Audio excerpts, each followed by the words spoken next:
नमस्कार मंडळी, मी तुमचा लाडका मित्र वरद विजय चव्हाण आणि मी तुम्हा सर्वांचं माझ्या युट्यूब चॅनलमध्ये स्वागत करत आहे. मंडळी, डिअर लव्ह नावाचं नवीन मराठी सिनेमा येत्या 24 मे 2024ला आपल्या भेटीला येणार आहे. नुकताच या सिनेमाचं ट्रेलर आपल्या भेटीला आलेलं आहे. काही दिवसांआधी या सिनेमाचं टीजर सुद्धा आपल्या भेटीला आला होता आणि आपण टीजर रिव्ह्यू सुद्धा या सिनेमाचा केलेला आहे.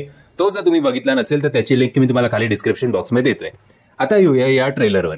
ट्रेलर बघितल्यानंतर सुद्धा एक गोष्ट प्रामुख्याने मला जाणवली, जी मी टीजरच्या बाबतीत सुद्धा बोललो होतो. ती गोष्ट म्हणजे या सिनेमामध्ये वापरण्यात आलेले लोकेशन्स खरंच खूप उत्तम आहेत आणि नुसत्या चांगल्या लोकेशन्सवर जाऊन शूट करणं वेगळी गोष्ट असते आणि ते लोकेशन्स खूप चांगल्या प्रकारे कॅमेरात कॅप्चर करणं ही अजून एक वेगळी गोष्ट असते. सो या सिनेमामध्ये नुसते चांगले लोकेशन्स वापरले नाही आहेत, तर ते चांगले लोकेशन्स या सिनेमाच्या सिनेमॅटोग्राफरनी चांगले टिपले सुद्धा आहेत. सो या दोघांचंही चांगलं कौतुक करायला हवं. ट्रेलरमध्ये स्टार्ट टू एंड जे बीजीएम वापरण्यात येते ते सुद्धा बरं आहे. एक म्हणजे दोन खंत मी सांगू इच्छितो. सिनेमाचं थंबनेल म्हणजे या ट्रेलरचं थंबनेल अगदी उरकल्यासारखं केलंय. सो तसं करू नका. बाकी तुमचा प्रयत्न चांगला आहे, पण थंबनेल अगदीच कोणी क्लिक करणार नाही ते थंबनेल बघून असं वाटतं.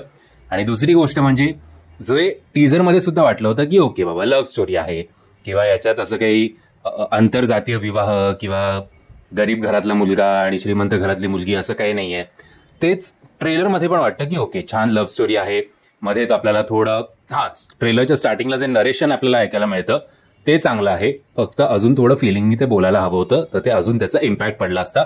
बट जे काही आहे ते सुद्धा चांगलं आहे. नरेशन झाल्यानंतर आपल्याला एकदम ऍक्शन मोडमध्ये आपला नायक दिसतो आणि टिपिकल सलमान खान सारखा तो एक डायलॉग मारतो, जे तुम्हाला सांगत नाही पण ट्रेलरमध्ये बघा. त्यानंतर नायिकेचा आणि आपल्या नायकाचा जो एक बाईकवाला सीन आहे की जिकडे तिची आय थिंक सायकलची हवा निघालेली असते, त्या दोघांचे एक्सप्रेशन्स जे आहेत, वाक्य कमी आहेत पण एक्सप्रेशन्स या नायिकेचे खास करून जास्त आहेत.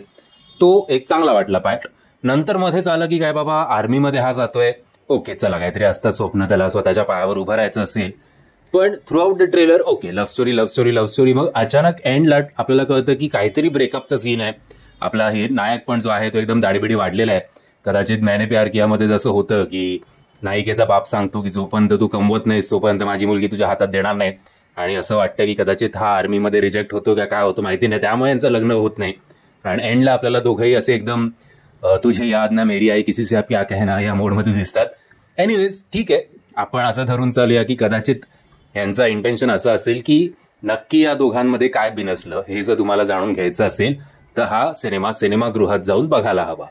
सो चांगल्या पण बाजू जेवढ्या आहेत, आजकाल ऍक्च्युली एवढं ट्रेलरवर कोणी काम सुद्धा करत नाही. मोठमोठे सिनेमे जे असतात आपले ए लिस्टेड ऍक्टर्स घेऊन मराठी इंडस्ट्रीमधले, ते लोक सुद्धा लोकेशनवर एवढा विचार करत नाही किंवा सिनेमॅटोग्राफी सुद्धा थोडी गणलेली असते. त्या हिशोबाने आय थिंक या लोकांनी चांगला प्रयत्न केलाय. फक्त आता मी एवढा किस पाडून हा व्हिडिओ बनवतोय म्हणून नाही तर मग कोणालाही असं तो थंबनेल बघून एकतर नॉर्मल ऑडियन्सला तो ट्रेलर बघावासा वाटणार नाही. सो तुम्हाला विनंती करीन, जर थंबनेल चेंज करता येत असेल तर प्लीज करा. आणि त्याचबरोबर ट्रेलरमध्ये स्टार्ट टू एंड एकदम लव्ह स्टोरी, त्यामुळे पण लोक असे बोलतील ओके बाबा चला जेव्हा OTTवर येऊ तेव्हा बघू. एनिवेज या गोष्टी मला तुम्हाला सांगाव्याशा वाटल्यात, पटल्या तर बघा. जर असहमत असलात तरी ठीक आहे, कारण प्रत्येकाचा वेगळा ओपिनियन असू शकतो. आणि बट चांगल्या बाजू या सिनेमाचा जरा जास्त आहेत. सो या 2-3 गोष्टी ज्या मी सांगितल्यात त्या जरा विचार करा असं मला वाटतं. तुमचं काय मत आहे म्हणजे हा ट्रेलर बघून? ट्रेलरची लिंक मी खाली डिस्क्रिप्शन बॉक्समध्ये देतोय, हे मला कमेंटच्या माध्यमातून कळवा. आणि जर तुम्हाला हा व्हिडिओ आवडला असेल तर प्लीज या व्हिडिओला लाईक, शेअर आणि चॅनलला सबस्क्राईब करायला विसरू नका. जय हिंद, जय महाराष्ट्र.